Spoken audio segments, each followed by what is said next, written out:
Baik, Assalamualaikum warahmatullahi wabarakatuh. Selamat pagi, siang, sore, malam. Saya Zaki Surya Fadila dengan NIM 124240071 akan melakukan presentasi project SIG atau Sistem Informasi Geografis dengan judul Analisis Spasial Aksesibilitas Fasilitas Metro Fire terhadap rawan kebakaran hutan di zona konservasi Queensland, Australia.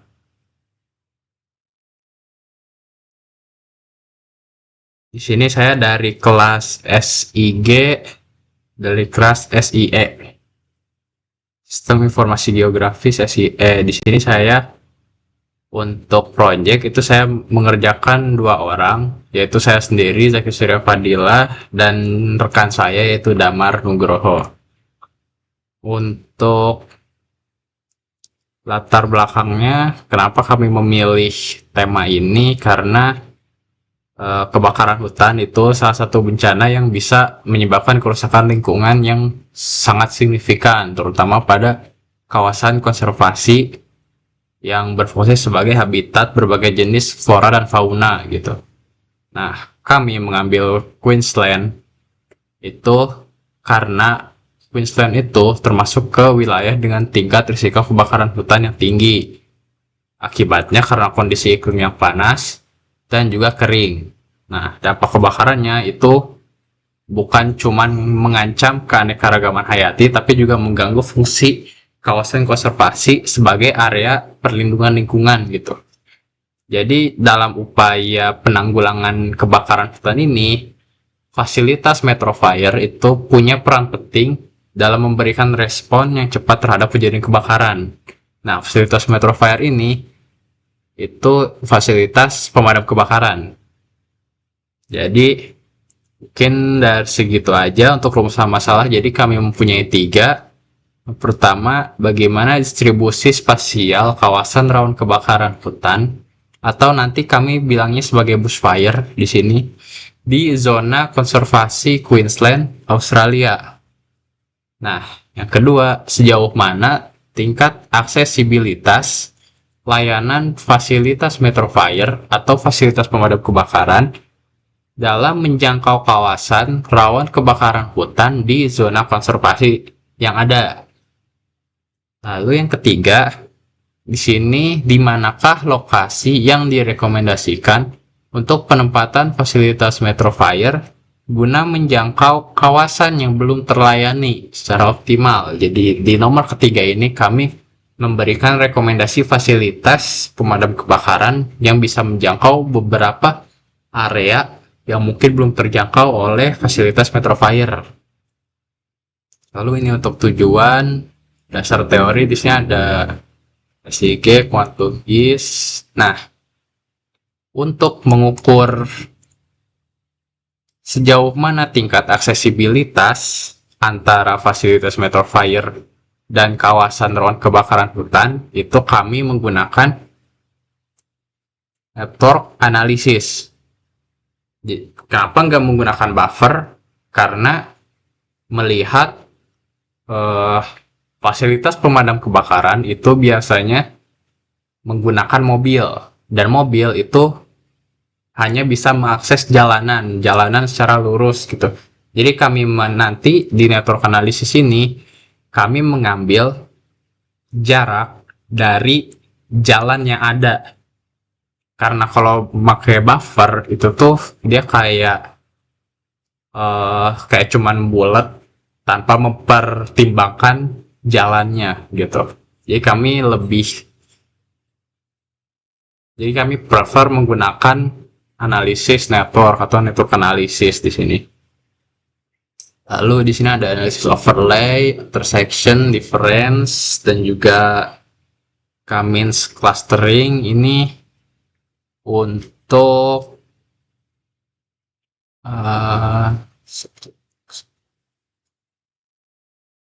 ini untuk pengelompokan. Jadi nanti kami di akhir itu ada pengelompokan uh, untuk menentukan titik-titik rekomendasi gitu. Lanjut, nah di sini Mungkin langsung ke tahapan laporan. Oh iya, di sini kami menggunakan 5 data utama.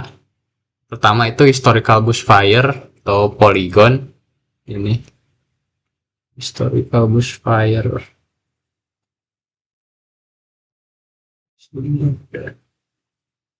Nah, ini nanti tuh bushfire tuh isinya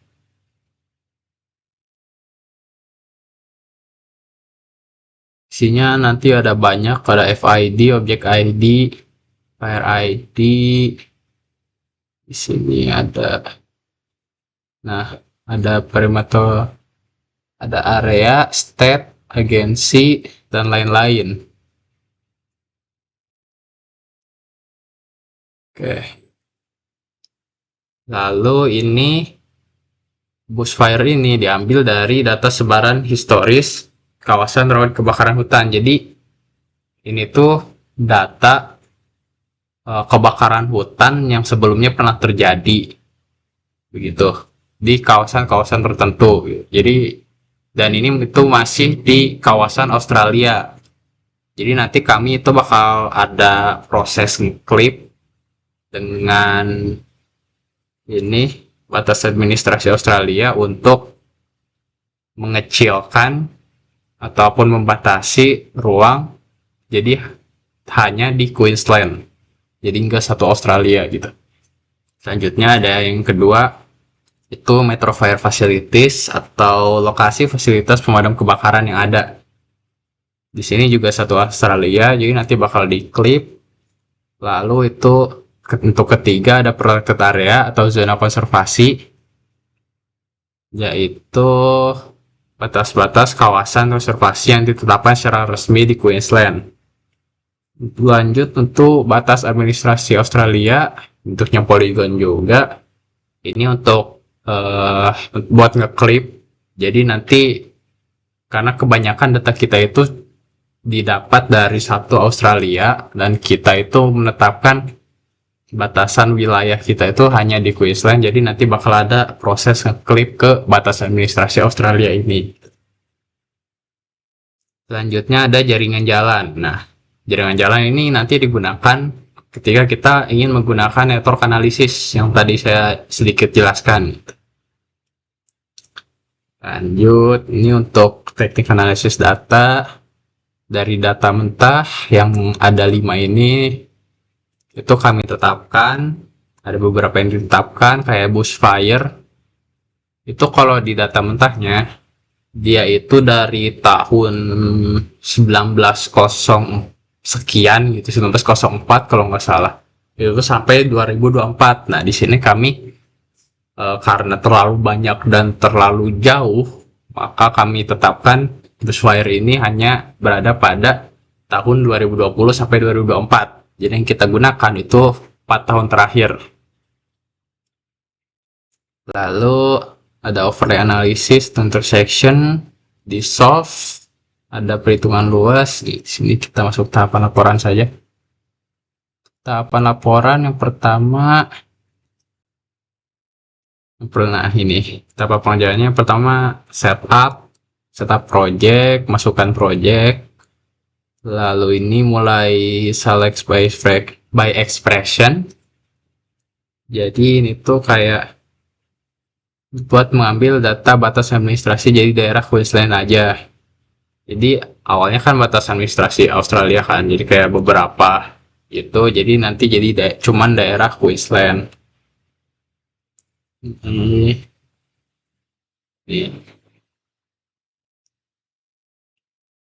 Lalu lanjut. Nah, reproject. Di sini kami melakukan reproject untuk menyesuaikan CRS layernya, yaitu ke EPSG 7855. Kenapa menggunakan EPSG ini? Karena ini kami melakukan riset dan mencari tahu tentang EPSG terbaik untuk Australia, dan kami menemukan CRS ataupun EPSG 7855 ini gitu. Lalu ini reproject itu semua layer kita reproject. Setelah itu kita menggunakan clip. Nah, clip ini nanti itu dia ngeklip semua layer ke wilayah Queensland. Jadi misal ini protected area nih.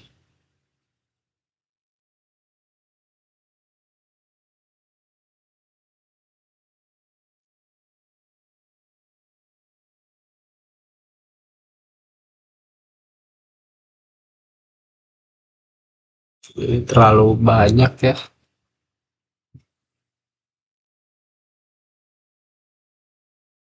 Nah, di bagian stat itu banyak. Itu ada Vic itu Victoria kalau saya nggak salah. Terus SWA itu apa, SA itu apa, terus Queensland itu ini KLD. Jadi hasil klipnya itu harusnya stat itu semua ada di KLD atau Queensland. Jadi ketika kita ngeklip mana ya? Nah, yang di clip itu protected area sama overlay-nya itu wilayah Queensland. Jadi ketika kita run bakal jadi ini protected area clip.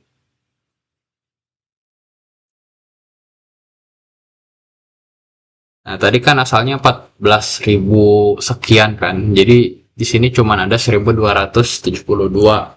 Karena memang yang ada di Queensland cuma segitu.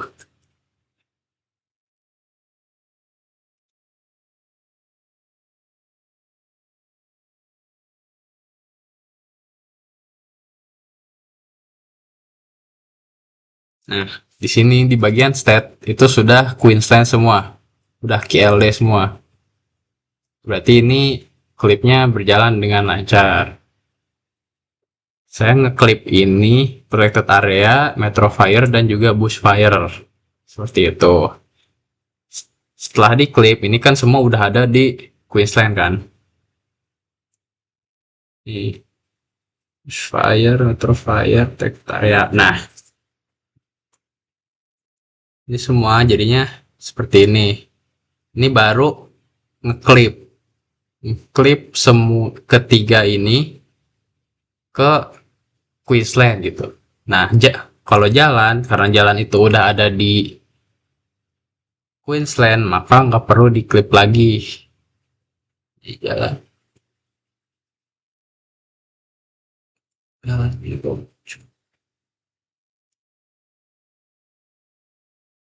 Nah, ini jalannya nih.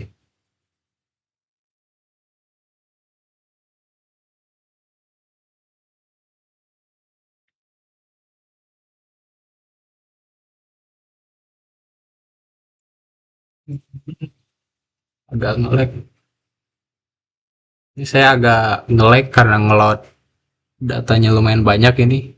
Jalan itu banyak pokoknya di sini. Di warna oranye-oranye ini. Ini baru di clip. Saya lanjut. Setelah di clip, di sini ada penggabungan data yang duplikat di kawasan lindung. Jadi di layer protected area itu ada beberapa data yang duplikat karena namanya itu sama gitu. Karena biar kami gampang analisis lebih lanjutnya atau analisis spasialnya, maka kami gabungkan itu menggunakan dissolve. Jadi ketika semua namanya itu sama, jadi dijadikan cuma satu aja ini di sini. Jadi protected area yang di clip tadi itu di dissolve. Di dissolve-nya berdasarkan name. Kenapa name? Karena yang samanya nama tadi. Setelah itu, nah kita menghitung luas area kawasan lindung. Kenapa harus ada luas area kawasan lindung atau kawasan konservasi? Karena nanti kita akan menentukan persentase area terbakar, yaitu ini. Di nanti itu ada layer kawasan rawan kebakaran. Jadi kita akan melihat seberapa besar sih rawannya di setiap kebakaran itu. Jadi nanti kami akan mengelompokkan beberapa, nah ini tingkat kerawanan kebakaran di kawasan rawan kebakaran tersebut gitu. Nanti ketika persentase area terbakarnya nanti di sini 0,30, 30 sampai 60, 60 sampai 100% itu dikategorikan rendah, sedang ataupun tinggi begitu. Dan untuk agar tahu persentase area terbakarnya itu kami perlu tahu luas kawasan konservasinya dulu. Maka di sini dihitunglah. Oke, yang ini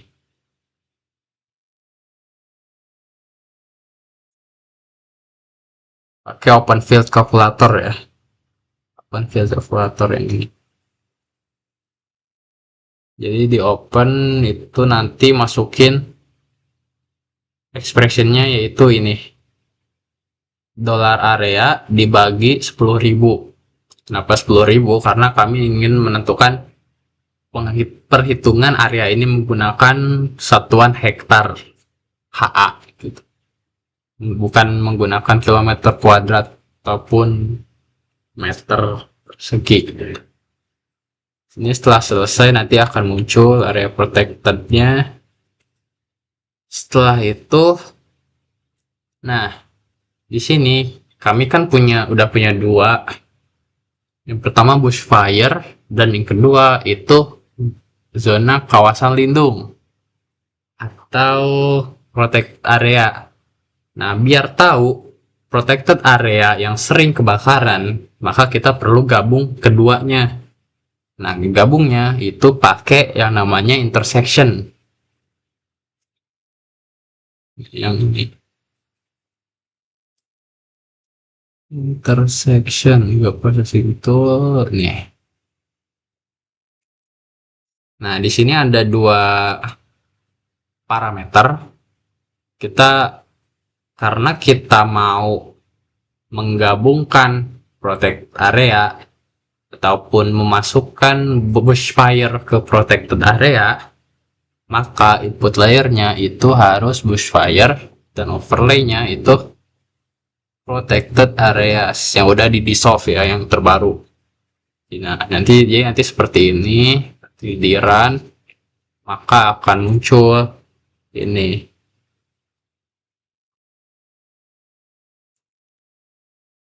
Nah, ini muncul di sini.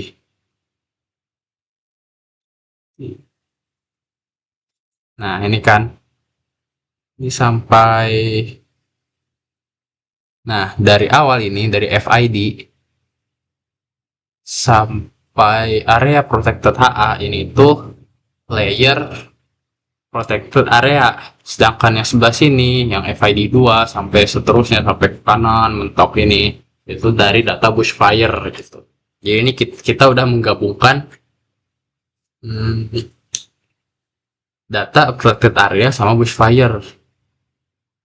Di sini nanti kelihatannya seperti ini. Nah, bisa kita lihat ini.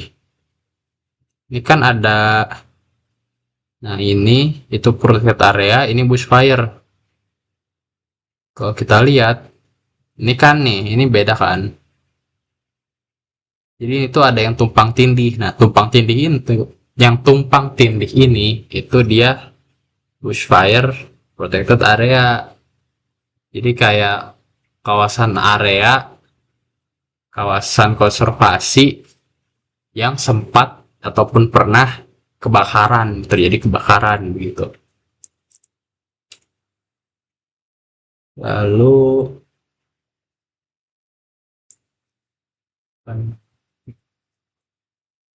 nah, setelah itu kami menggunakan dissolve lagi. Kenapa pakai dissolve? Karena ada beberapa yang sama lagi kayak tadi, kayak dissolve yang di awal. Jadi ketika namanya sama itu tuh dijadikan satu. Nah, ini dia tuh ada beberapa nama dari bushfire yang sama juga gitu. Jadi ini digunakan dissolve lagi Setelah di dissolve, dinamakan dengan kawasan potensi kebakaran yang ini. Nah, ini itu setelah dissolve. Setelah di dissolve, maka kita menghitung luas kawasan kebakarannya, kawasan lindung. Kayak tadi, pakai open field calculator. Ini.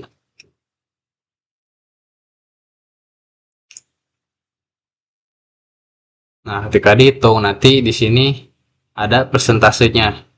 Persentasenya muncul di sini nanti. Ini ada yang 40%, 2%, 75%, dan ini lain-lain lah. Nah, setelah diketahui persentasenya, seperti yang ada di laporan ini, ketika kita udah tahu persentase area terbakarnya, maka kita tinggal mengklasifikasikan agar si pembaca ataupun si pelihat petanya itu bisa tahu yang rendah tuh mana, yang kategori rawan kebakarannya rendah tuh mana, sedang tuh mana, tinggi tuh mana. Maka di sini saya menggunakan ini simbologi yang graduated. Dan di sini saya menetapkan value-nya dari 0 sampai 30%. Misalnya itu 30%. 30,1.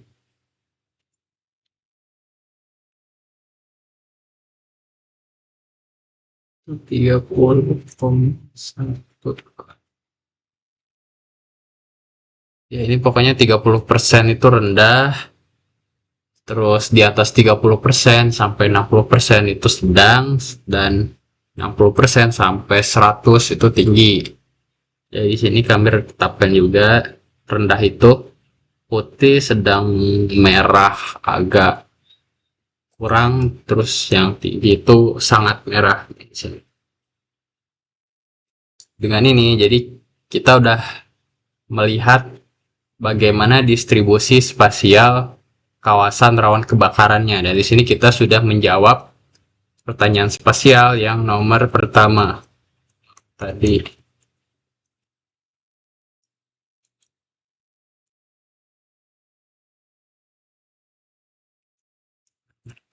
Nah, nih, jadi kita sudah melihat bagaimana distribusi spasial kawasan rawan kebakaran hutan di zona konservasi yang ada di Australia, Queensland, Australia.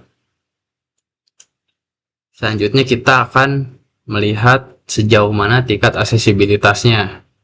Apakah banyak zona rawan kebakaran ini banyak diakses oleh fasilitas pemadam kebakaran atau tidak. Nah, kita lihat. Untuk selanjutnya kita ke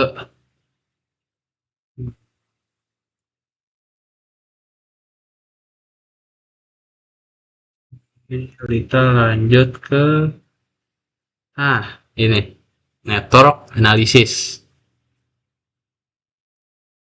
Jadi caranya ini nanti di processing, kita masuk ke toolbox. Sini network analisis, kita pilih yang service area from layer. Nah, di sini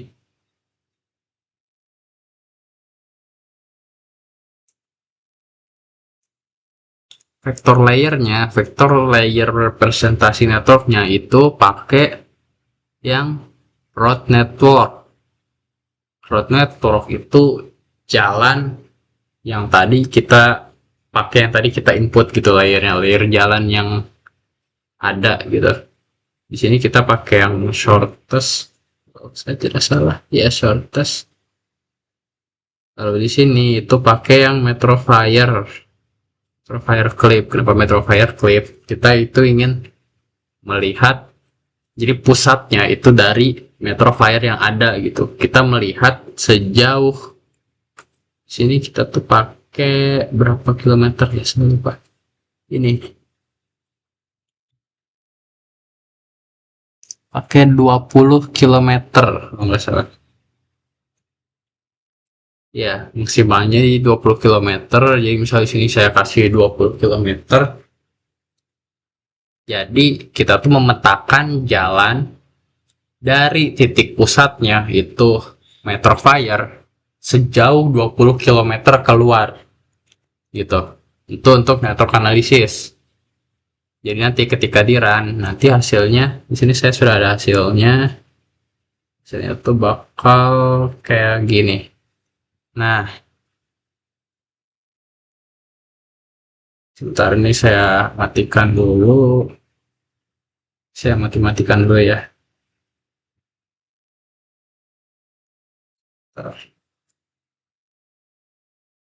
Nah, asalnya ini kan Metro Fire tuh kayak gini kan. Ini Metro Fire.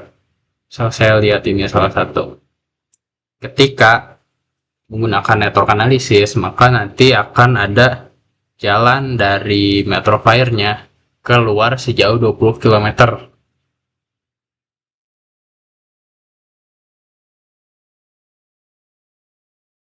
Nah, ini. Ini warnanya saya ganti dulu bentar. Biar beda.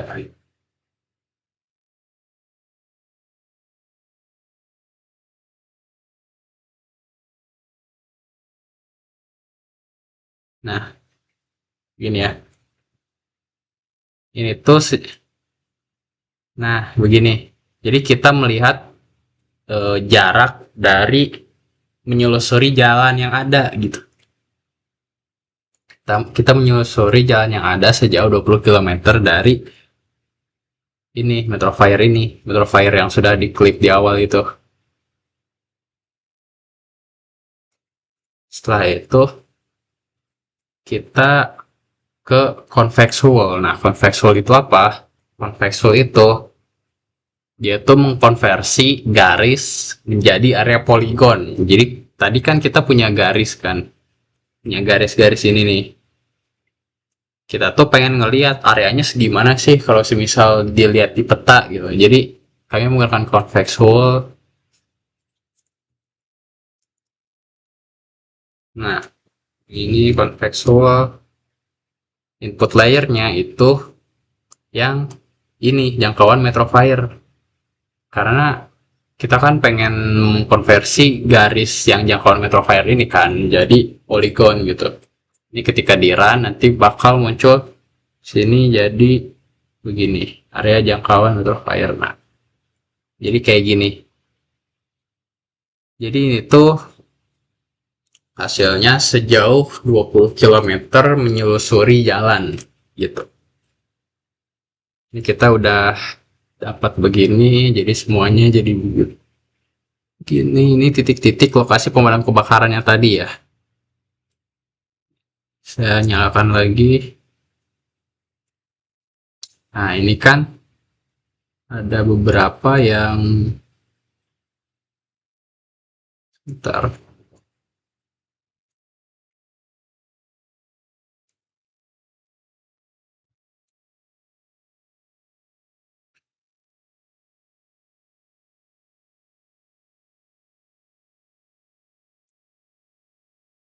Nah, misal di sini.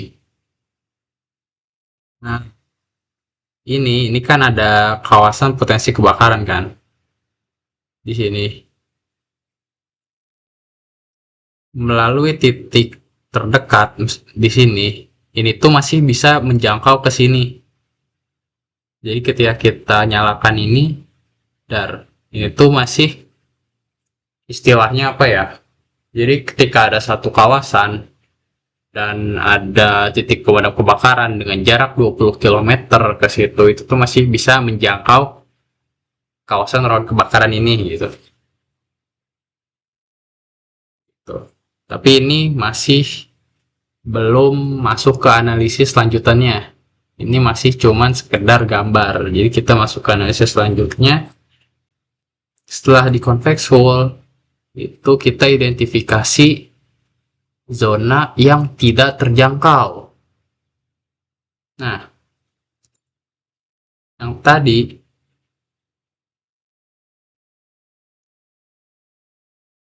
nah untuk menjawab ini, Sejauh mana tingkat aksesibilitasnya, kalau secara visual kita sudah tahu, tapi secara data itu belum tahu. Jadi dalam menjangkau kawasan rawan kebakaran hutan tuh bagaimana? Nah, di sini saya membuat eh, analisis untuk mengetahui blank spot ataupun kawasan rawan kebakaran hutan yang tidak terjangkau sama sekali oleh fasilitas pemadam kebakaran yang ada.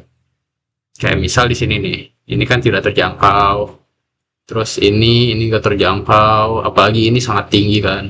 Ini tidak terjangkau, tidak terjangkau, tidak terjangkau. Nah, caranya bagaimana? Caranya itu menggunakan difference. Kenapa menggunakan difference? Karena yang ada saat ini itu kawasan rawan kebakaran hutan dan juga fasilitas pemadam kebakaran. Berarti kita tinggal membandingkan antara kedua ini dan mencari mana yang tidak saling berkaitan. Nah, tidak saling berkaitan itu kita namakan dengan blank spot atau zona tidak terjangkau. Di sini ini tutorialnya difference. Nah, setelah di difference, nanti itu kita ekstraksi titik pusat blank spotnya atau centroid. Ketika kita centroid, nanti setelah di centroid, nanti kita kelompokkan titik prioritas menggunakan Cummins clustering. Tadi itu kita udah menjawab nomor 2 kan, yang secara visual itu. Yang nomor 3 kita kan ingin menemukan lokasi titik, bukan menemukan, ingin merekomendasikan titik lokasi penempatan fasilitas Metro Fire agar bisa menjangkau ke beberapa kawasan yang rawan kebakaran. Tapi di sini kami tidak membuat semua titik fasilitas. Kami hanya membuat sekitar 10 teratas yang memang sangat-sangat dibutuhkan dan sangat-sangat urgent. Seperti itu. Nah, ini tadi centroid kan, centroid, terus Cummins clustering. Nah, pada penelitian ini digunakan 10 cluster yang mewakili kebutuhan lokasi fasilitas tambahan. Jadi fungsinya untuk mengelompokkan wilayah prioritas sehingga rekomendasi lokasi fasilitas baru itu bisa mewakili beberapa kawasan sekaligus gitu. Jadi nggak cuman satu doang. Jadi intinya kayak dikasih titik-titik tengah yang mungkin bisa menjangkau ke kanan, ke kiri, ke atas, ke bawah gitu. Setelah itu nanti ada mean koordinat itu untuk menghitung titik rata-rata dari setiap klaster hasil Cummins nanti. Setelah itu baru fungsi metode ini itu untuk menentukan koordinat lokasi yang paling representatif sebagai rekomendasi penempatan fasilitas Metro Fire. Nah, jadi ketika udah melakukan analisis itu, nanti ini kan kawasan rawan tidak terjangkau. Ini yang tidak terjangkau, yang di luar dari ini, poligon ini. Setelah itu nanti kan ada yang blank spot tadi kan, yang hasil difference. Berarti ini blank spotnya itu yang kawasan rawan tidak terjangkau. Setelah blank spot nanti diberi titik rekomendasi pemadam kebakaran. Di sini ada. Nah, ada 10. Ini garis bujur, garis lintang, dan cluster ID. Jadi kami memberi rekomendasi yang pertama di sini, 2 di sini, nih. 1, 2, 3, 4, 5, 6, 7, 8, 9, 10. Jadi itu titik-titik, bisa dikatakan titik tengah lah. Titik tengah antara beberapa zona rawan yang tidak terjangkau oleh fasilitas pemadam kebakaran. Seperti itu. Dan semua pertanyaan, rumusan masalah yang ada itu telah terjawab. Seperti itu. Ini analisis, ini hasil analisis network. Hasil network analisis. Tabelnya ini hasil area jangkauan. Ini jangkauan metro fire-nya yang menggunakan convex hull tadi. Terus identifikasi blank spot yang tidak terjangkau, yang area tidak terjangkau tadi. Lalu centroid, kita menitikan pusat pada blank spotnya. Setelah itu kami clustering untuk menghasilkan 10 kelompok wilayah prioritas ataupun tadi titik rekomendasinya. Lalu selesai. Dan setelah itu kita menggunakan ini peta tematik. Jadi nggak bisa.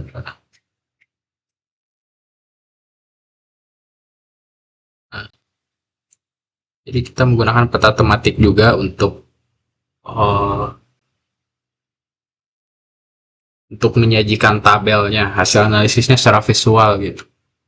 Di sini bisa dilihat ada fasilitas pemadam kebakaran, ada rekomendasi metro fire, ada kawasan rawan tidak terjangkau ataupun black spot tadi, terus area terjangkau, jalan administratif, ini untuk kawasan potensi rendah, sedang, dan tinggi. Gitu. Selain dari peta tematik, kami juga ada hasil web mapping. Web mappingnya kurang lebih sama dari segi legenda dengan peta tematik. Cuman ini cuman beda media saja. Ini web mapping, ini pembahasan seperti itu. Untuk analisis spasialnya, jadi di sini untuk kesimpulan dapat disimpulkan bahwa kawasan konservasi di Queensland memiliki tingkat kerawanan kebakaran yang bervariasi selama periode 2020 sampai 2024. Dan hasil analisis aksesibilitasnya menunjukkan bahwa jangkauan pelayanan fasilitas Metro Fire belum mencakup seluruh kawasan yang memiliki risiko kebakaran. Dan jika dilihat dari datanya, ini kan area jangkau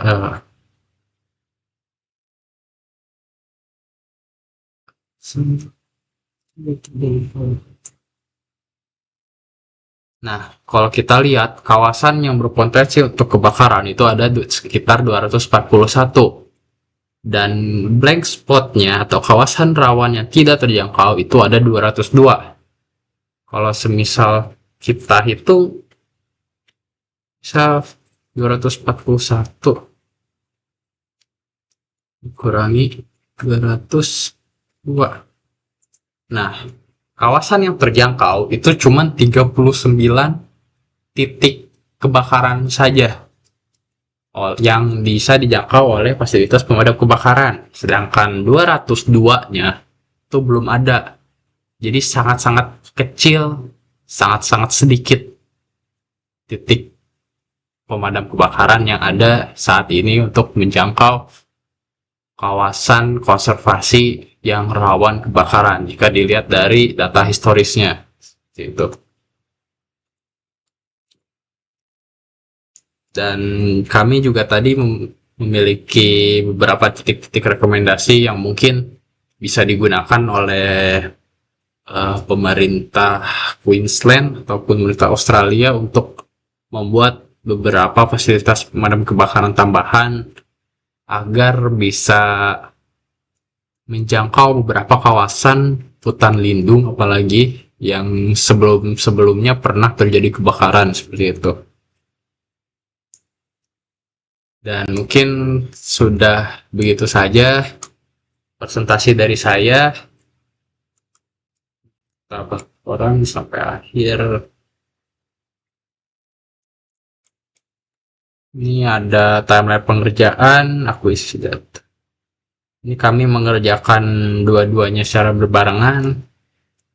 Lalu pembagian tugas, di sini Damar sebagai ketua tim dan saya sebagai anggota. Tapi untuk partisipasinya semuanya sama rata. Baik, segitu saja mungkin yang bisa saya sampaikan. Kurang lebihnya mohon maaf dan terima kasih. Saya tutup. Selamat pagi, siang, sore, malam. Wassalamualaikum warahmatullahi wabarakatuh.